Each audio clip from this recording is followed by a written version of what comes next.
Le cercle RH, notre débat quotidien pour parler des hauts potentiels. Alors, hauts potentiels en milieu professionnel, parce que c'est l'entreprise qui nous intéresse. Mais on va en parler évidemment dans la vraie vie, la vie sociale, et à l'école aussi, parce que ça démarre dès l'école. Parfois, ils ne sont pas détectés, parfois, on ne sait pas que ce sont des hauts potentiels, un peu turbulents, un peu tête en l'air, un peu différents. Et on passe à côté de quelqu'un qui a beaucoup de potentiel. On en parle avec 3 invités qui sont sur ce plateau. Mélodie Ardouin, ravie de vous accueillir. Vous portez un U, votre nom, vous. C'est ça, il y a un c'est U. pas la même. Presque pareil. Fondatrice du podcast Les Atypiques du cerveau, cofondatrice du collectif des réseaux de diversité cognitive au travail. On en parlera avec vous à la fois de ce podcast et puis de ceux que vous rencontrez. Vous allez peut-être nous les définir, ces hauts potentiels. C'est important de donner une définition. Fanny Nussbaum est avec nous. Merci de revenir sur ce plateau. Docteur en psychologie, chercheur en neurosciences à l'Université Lyon 1. Et présidente du Centre Spirène. Vous faites beaucoup de choses d'ailleurs dans ce Centre Spirène, je suis allé voir votre site. Des bilans notamment, mais pas que ça, un accompagnement aussi.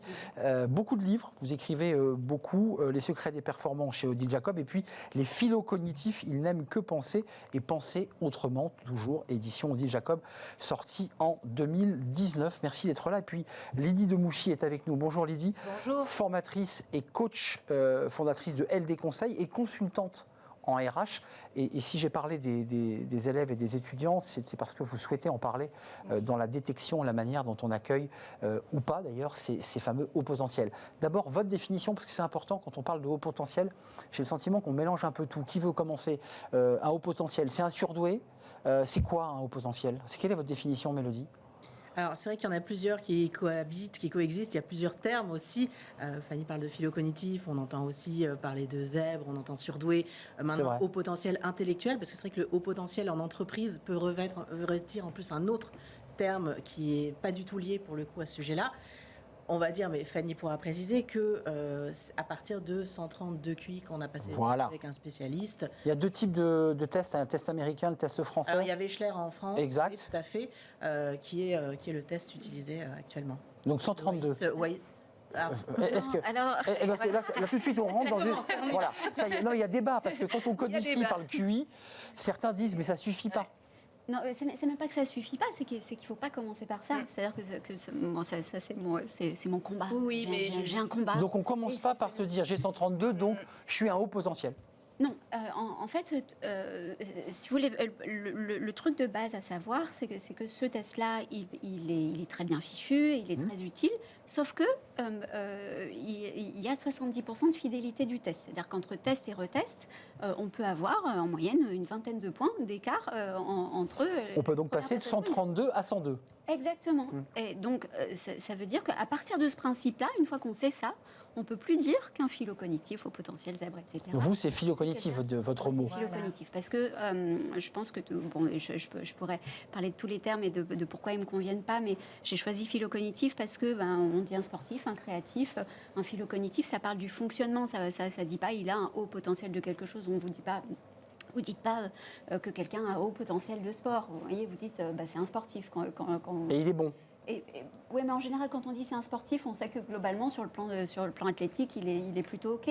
Donc, un philocognitif, c'est quelqu'un qui aime penser, qui a besoin de penser, qui investit massivement la pensée. Et donc, un philocognitif ou un surdoué au potentiel zèbre, etc., donc, c'est quelqu'un HPI à la poubelle pour vous.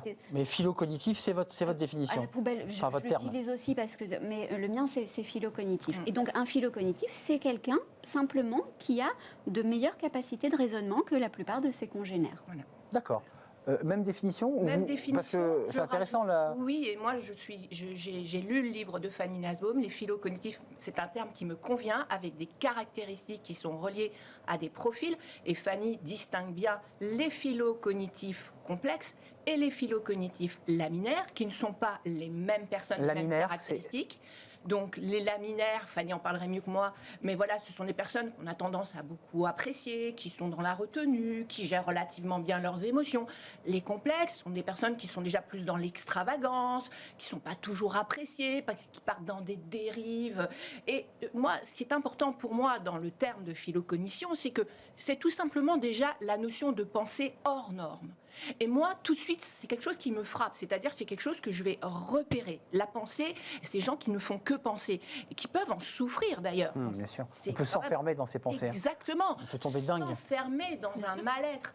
Et la philocognition, dans ce livre, il explique, il démontre, il conseille. Et on sort de généralité. Ça, c'est important pour moi. On va parler du portrait robot, des attitudes. Vous avez commencé à en écrire quelques-unes. Parfois, il y a une forme d'exubérance. C'est un peu les empêcheurs de tourner en rond. Et pour être honnête, parfois, dans des équipes, c'est des gens qui agacent. Parce que ça ne va jamais droit. Il y a toujours une porte qui s'ouvre à gauche, on se dit mais c'est pas possible. Oui. On pense que ça va rouler, puis la voiture, on ouvre la portière, parce que bref. Quand même, les atypiques du cerveau, enfin on revient au cerveau, ce sont des êtres humains qui sont dotés d'un cerveau différent. Enfin, ils sont nés avec. C'est leur culture familiale ou c'est de naissance? Est-ce qu'on a des infos? Moi, je l'appelle les atypiques du cerveau parce que c'est vrai que je parle de la neurodiversité dans son ensemble. Donc pas que le nom, quel que soit le nom qu'on donne, mais aussi des personnes qui ont un trouble de déficit de l'attention, les personnes qui sont sur le spectre autistique, les personnes qui ont un trouble 10, dyslexie, la grande Donc, palette. C'est vrai que voilà, atypique du cerveau parce que tout simplement, et ça peut il y a des tas d'études, des IRM, etc., qui prouvent qu'il y a un câblage, pour le dire très simplement, un câblage différent du point de vue des neurones, de la rapidité. Enfin, il y a plusieurs spécificités selon. Et ça, on peut le détecter avec une machine, on voit. Oui, ça c'est visible. Donc ça a une existence, même si c'est une différence invisible. Et c'est là où je pense que tous les enjeux se jouent en entreprise, parce que comme c'est invisible, c'est pas évident de savoir. C'est une potentialité sociale ou c'est une potentialité qu'on a eue à la naissance et qui fait qu'effectivement on s'en sort pas. Enfin, je veux dire, c'est en nous et c'est comme ça. Et c'est dans notre cerveau. En fait, on ne sait pas bien répondre à ça. C'est compliqué, ça. Il faudrait faire toute une étude épigénétique. Exactement. Et en fait, ce qu'on voit, c'est que très souvent, il y a des familles qui sont philocognitives, donc et qui se transmettent en filles, etc. Donc oui, mais on ne sait pas bien si c'est culturel ou bien sûr qu'on va certainement le développer si on a. Mais personne ne sait qu'il est au potentiel. Enfin, je veux dire, c'est forcément l'altérité qui dit à un moment donné à quelqu'un, tu serais pas parce qu'on le voit évoluer, on le voit vivre, on l'entend, on l'écoute, et on se dit tiens, il pense différemment. Comment ça se passe? Parce qu'on se dit pas en se levant un matin, tiens, j'ai vraiment l'impression que je suis un haut potentiel. Non, on se sent un petit peu différent, mais comme tout le monde se sent différent. Et oui, c'est là où c'est compliqué. On se sent différent par sa pensée. On sent qu'en général, déjà à l'école, quand on est à l'école, souvent, on va lire une consigne. Je vais vous donner l'exemple de ma fille quand elle est arrivée au CE1, parce qu'elle a sauté le CP. Donc elle arrive au CE1, puis elle n'avait pas l'habitude des consignes, etc. Et la maîtresse avait mis à l'école la consigne, c'était recopier le texte en écriture attachée. Et donc c'était un texte en script, il fallait simplement faire passer du script à l'attaché. Ouais. Et elle avait tout attaché en fait, parce que elle avait on m'a dit d'attacher les mots, quoi. Et elle l'a fait. Et elle l'a fait, elle a tout attaché le texte, et donc le soir... Donc votre fille, en tout cas, peut être considérée comme haut potentiel. Oui, exactement, et elle n'a pas passé le test, mais oui, elle est philocognitive, j'ai aucun doute. C'est-à-dire dans le quotidien, on voit quand même déjà chez l'enfant ces questionnements qui sont différents, des questionnements existentiels déjà très très tôt. Et puis sur le rapport à la mort, sur ce sujet, enfin tous ces sujets importants en fait. On va prendre ma fille comme cobaye de l'émission. Aujourd'hui, un jour, elle me dit, il y a une année à peu près, donc là, elle a 11 ans, elle devait avoir une dizaine d'années, et puis elle me dit, maman, quand les gens te disent, moi, si j'étais toi, je ferais ça, en fait, c'est complètement débile, parce que s'ils étaient moi, ils feraient exactement comme moi, non? Vous voyez? Voilà, et ça, c'est des phrases que j'entends au quotidien avec ma fille. Excusez-moi, vous voulez parler de l'école, et je sais que c'est un sujet qui vous tient à cœur, mais dans l'entreprise, comment ces personnes arrivent avec cette tournure d'esprit et de pensée, comment elles arrivent à s'intégrer ou, excusez-moi, à se désintégrer? Parce qu'en fait, c'est très compliqué d'intégrer des personnes aussi différentes, disruptives, parfois explosives. Moi, mon premier indicateur, c'est la souffrance. C'est ça, on est d'accord. C'est douloureux.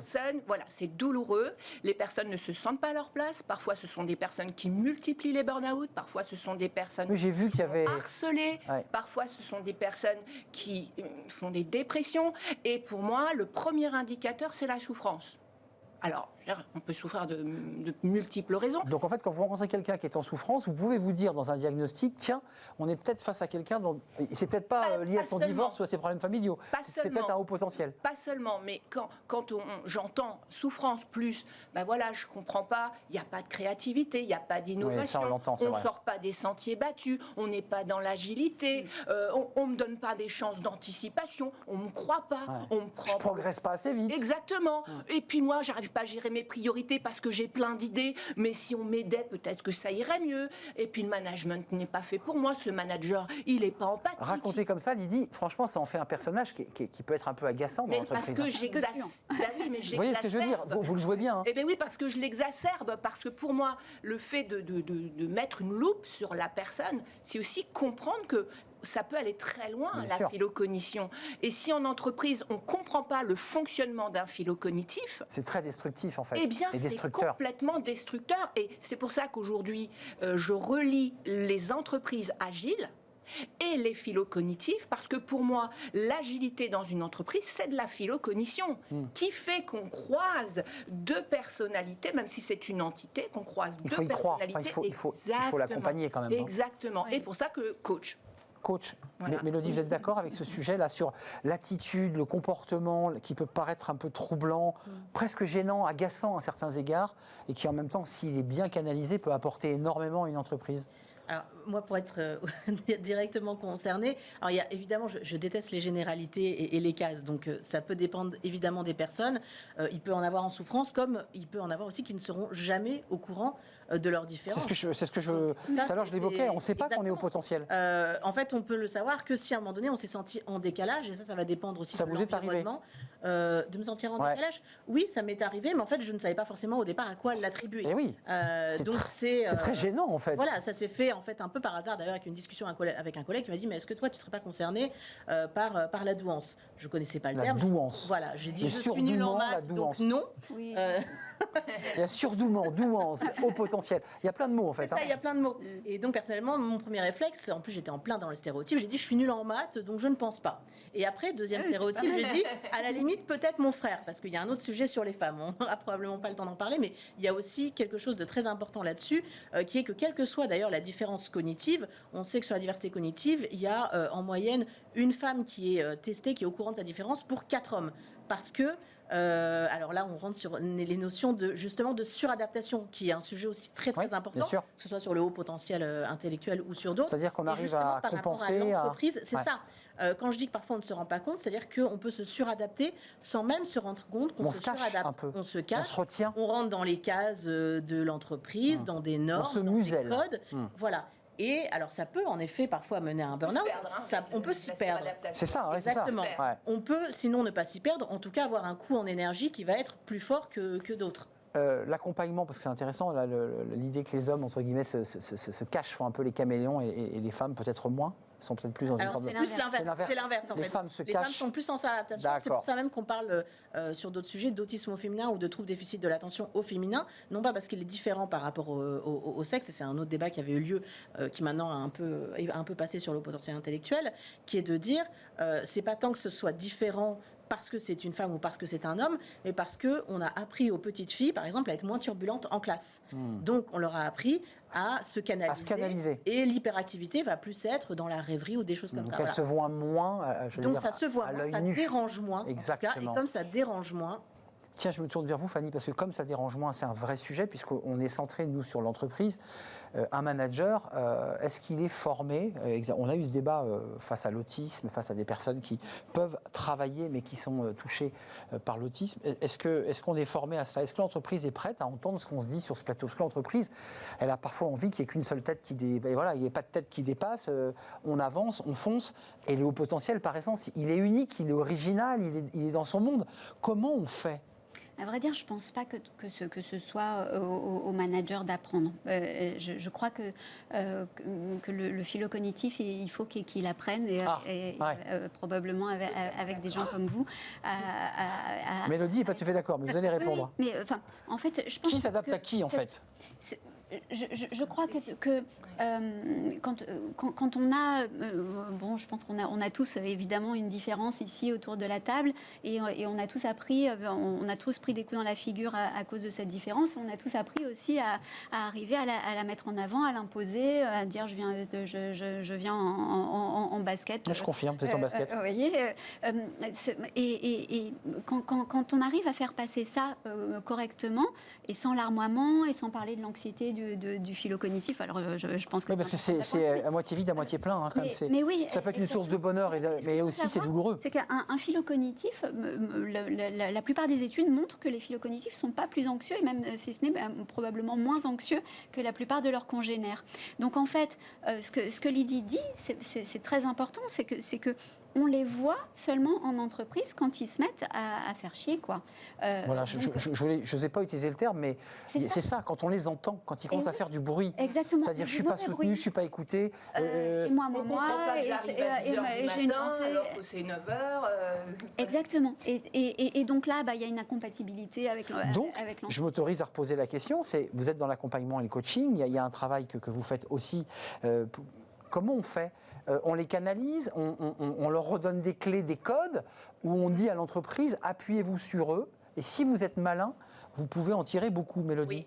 Oui. Et Lydie ensuite. Oui, alors justement, par exemple, avec le réseau de diversité cognitive au travail, on l'a créé donc, entre plusieurs personnes dans plusieurs entreprises. Ce sont des salariés qui ont créé ça dans leur entreprise pour échanger donc, sur le sujet de diversité cognitive au global, mais dont le haut potentiel intellectuel, parce qu'il y avait un manque dans certaines entreprises, un besoin qui n'était pas adressé. Mettre des mots sur des actes, quoi. En revanche, en tout cas, mon point de vue, c'est pas tant de se dire c'est à l'entreprise de s'adapter ou c'est à la personne de s'adapter, c'est une question de faire des pas des deux côtés. Et de toute façon, que ce soit le manager ou le salarié, on ne peut pas changer les personnes. En revanche, l'entreprise, sur quoi elle a la main ? Elle a la main sur l'environnement de travail. Elle a la main pour le rendre plus inclusif. Voilà, donc là-dessus, on peut travailler, on peut changer les process, les façons de faire, même les environnements au sens physique de travail. Mais demander aux personnes de se suradapter, que ce soit le manager... Dans un sens ou dans un autre. Ça ne fonctionnera pas sur le long terme. Mais inclusif, excusez-moi, c'est là où le sujet devient sensible. Le mot inclusif renvoie à une forme de handicap, de difficulté, de difficulté. Et c'est là où c'est compliqué, notre sujet, parce que c'est une force, mais depuis le début de cette émission, j'ai quand même le sentiment que c'est quand même plus un fardeau. Moi, sincèrement... ma perception, c'est que c'est avant tout un travail sur son identité profonde. Et comme le dit Fanny, je suis vraiment d'accord, c'est d'abord une histoire de soi avec soi. Au-delà d'être une histoire de soi avec l'entreprise avec et soi, du voisin, etc. Donc c'est déjà une histoire de travail sur soi. C'est très psy, en fait. Oui, de son identité profonde. Oui, c'est clinique et c'est neurosciences également. Donc c'est une histoire d'identité profonde. Et moi, sincèrement, la première chose que je fais quand une personne me présente une situation, c'est déjà, je m'attache à l'écouter. À écouter peut-être si son esprit se fuse dans tous les sens, peut-être qu'elle va... C'est de revenir à ses valeurs profondes, de revenir à qui elle est, à revenir à ce qu'elle attend. Parce qu'à un moment, il y a aussi qu'est-ce que je décide pour moi et est-ce que je suis bien dans cette entreprise finalement. Je suis peut-être pas bien parce que c'est peut-être pas du tout la paire de chaussures qui me va. Parce mais que... le risque, c'est qu'ils reproduisent peut-être dans la suivante les mêmes réflexes. Et c'est pourquoi, et c'est pourquoi il faut travailler sur soi-même. Il faut régler son problème.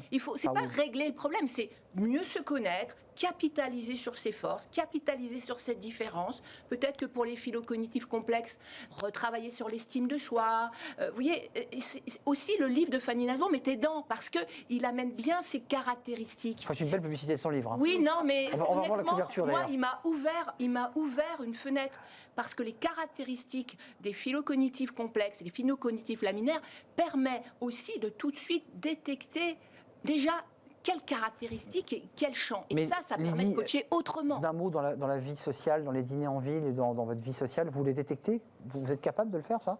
Quand on est comme ça dans une discussion, vous dites « Oh, il y a quelque chose ?» Il y a des signes. Bien sûr. Intuitivement, oui. Ouais, par les mots, par les... Fanny, c'est un fardeau ou pas ? Parce qu'on tourne un peu autour du sujet. Vous me disiez non. Et en même temps, l'entreprise se dit comment je dois gérer ces personnalités un peu atypiques. Je vais vous dire ce que je pense vraiment, parce que je pense qu'aujourd'hui, l'entreprise, on l'a fait se prendre la tête sur des sujets qui n'en sont pas. Et quand on est là, et comment il faut faire avec les femmes blanches qui portent des couettes et les hommes qui... On communautarise de plus en plus. Et en fait, voilà, plus on se pose cette question de l'inclusion, et moins on inclut finalement. Je crois que c'est à nous c'est pour ça que je ramène à la personne, à l'individu. Oui. C'est à nous de faire le boulot d'être soi, d'être authentique, de se faire accepter quelque part. Et donc, quand on est philo-cognitif, encore une fois, comme quand on est sportif, comme quand on est créatif, etc., il faut se connaître soi-même, savoir comment on fonctionne. Un sportif, il sait que... Jusqu'où il doit aller, jusqu'où il... Donc, il y a quand même un rapport au social et au collectif. Il faut quand même savoir Et donc, où on est. Un philo-complexe, il aura plus de mal. Il aura plus de mal dans un environnement, dans une entreprise traditionnelle. Exactement, très traditionnelle. Donc, le laminaire, lui, il va s'intégrer super bien dans une entreprise comme ça.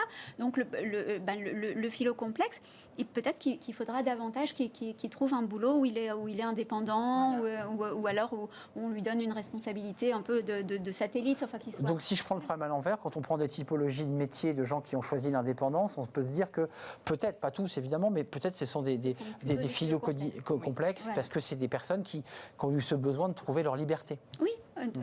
C'est très intéressant.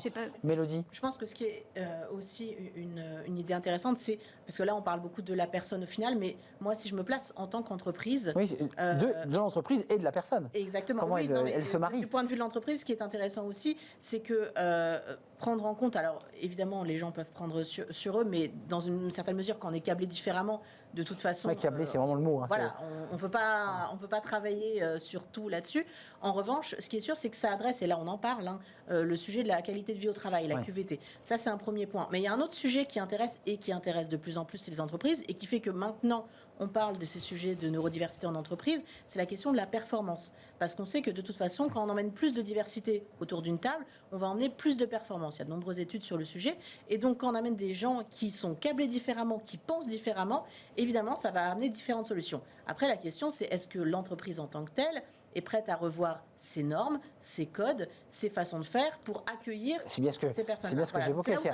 Être capable de les accueillir, mais véritablement de s'ouvrir. C'est pas uniquement de dire on a mis un ou deux hauts potentiels, c'est de les écouter et d'être capable d'échanger sur le sujet, parce que c'est pas facile à gérer. C'est une démarche. Lydie, Fanny. Merci Lydie. Qu'est-ce qu'ils peuvent apporter en fait les philo-cognitifs à l'entreprise? En effet, ils peuvent apporter un regard qui est complètement différent. Ils peuvent apporter une forme de sagesse, parce que même un philo-complexe qui va paraître comme ça un peu azimuté, il a vraiment une vision décalée. Donc on va chercher le décalage chez un philo-complexe, on va chercher chez un philo-laminaire. Un savant mélange en fait. Voilà, chez lui on va chercher une pensée qui est beaucoup plus qui va être beaucoup plus dans les clous, et qui va nous emmener vers quelque chose de beaucoup plus solide. Donc aller chercher le philo-cognitif pour là où il est le meilleur en fait, donc sa pensée, son raisonnement. Et en ressources humaines, on parle de démarche synectique. La démarche synectique, c'est la situation telle que nous la présentons, philo-cognition, HP, dans une entreprise. Alors, c'est peut-être une problématique, c'est peut-être, je ne sais pas moi, un objectif. Tout le monde se met autour de la table, un manager, un directeur, un philo-cognitif. À condition qu'ils aient été détectés, je m'autorise. Voilà, évidemment. Parce que ce n'est pas une catégorie médicale. Non, c'est là où c'est compliqué, ça n'existe pas. Voilà. C'est pas une maladie. Donc mais en tous les cas, ça peut devenir une démarche synectique, c'est-à-dire que qu'est-ce qu'on fait d'inhabituel? Qu'est-ce qu'on décide de mettre en place d'inhabituel?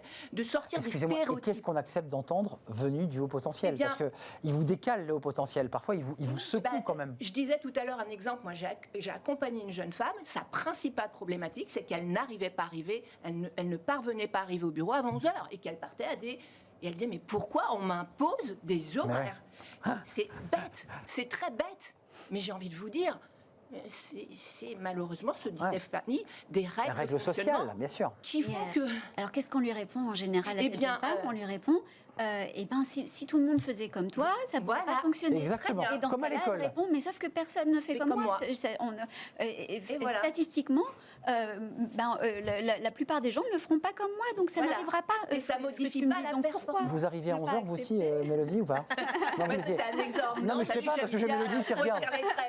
J'ai envie de vous poser la question. Je suis beaucoup plus efficace en soirée ou tard le soir. Mais c'est vrai que par exemple, et si on vous bride en disant... ce qui se passe avec le télétravail et ce qui permet aussi, je sais que moi en tout cas dans mon réseau, avec tous les échanges que j'ai pu avoir, il y a des personnes qui ont moins mal ou plutôt bien selon comment on se place vécu cette période, parce que ça a permis aussi de se réapproprier, pour reprendre cet exemple-là, le temps de travail, le moment où on travaille, etc. Donc c'est pour ça que ça pose vraiment les questions des process et des fonctionnements. Et des cadres qu'on impose. Je connais des cas de personnes avec un manager qui a accepté, qui lui a dit écoute, moi, tant que ton travail est fait le matin, travailler sur des tableaux Excel, etc., ça n'avait pas d'impact. Tant que c'était délivré, il a laissé faire. Et il s'est rendu compte, il m'a dit, elle est 3 ou 4 fois plus performante comme ça. Donc finalement, en essayant, il n'y a rien perdu, il y a tout gagné. De la souplesse, de l'agilité et de l'adaptabilité à l'égard des personnes différentes. Et que les phylocognitifs n'arrive pas en plaignant. Voilà. C'est pas un plaignant qui va voir son manager et qui lui dit c'est pas juste important. parce que c'est j'arrive et je te propose une solution. Je peux pas arriver à l'heure, je suis comme ça, je suis désolée. Mais je te le dis. Pas en larmoyant. Et je t'assure que je peux apporter ça et ça et ça et ça. Et il faut aussi que les phylocognitifs acceptent d'être des commerciaux d'eux-mêmes. J'en suis désolé, mais de performance. J'en suis désolé, mais le débat est terminé. On a un petit peu débordé, mais c'est tellement passionnant et on a envie de continuer parce que finalement, c'est un début de sujet en fait. On est au début de quelque chose. Hebdomadaire. Et on va faire un hebdomadaire sur les phylocognitifs. On aura trouvé notre mot. Merci Fanny Nussbaum, docteur en psychologie, chercheur en neurosciences, psyrène, et que je ne veux pas oublier, les phylocognitifs dont on a beaucoup parlé sur ce plateau. Ils n'aiment que penser et penser autrement. Audition Odile Jacob 2019. Merci à Mélodie Ardouin, podcast. Ça fait drôle de citer son nom de famille. Fondatrice de podcast. Au moins le U. Le U, absolument. Les atypiques du cerveau, c'est votre podcast. Et cofondatrice, vous l'avez évoqué sur ce plateau, du collectif des réseaux de diversité cognitive au travail. C'est un plaisir de vous accueillir. Et puis merci à Lydie Demouchi, formatrice coach, fondatrice de LD Conseil et spécialiste consultante en RH. Merci à vous trois, mesdames, de nous avoir éclairés. On termine par fenêtre sur l'emploi. On parle de recrutement, de pénurie de main-d'œuvre. C'est tout de suite.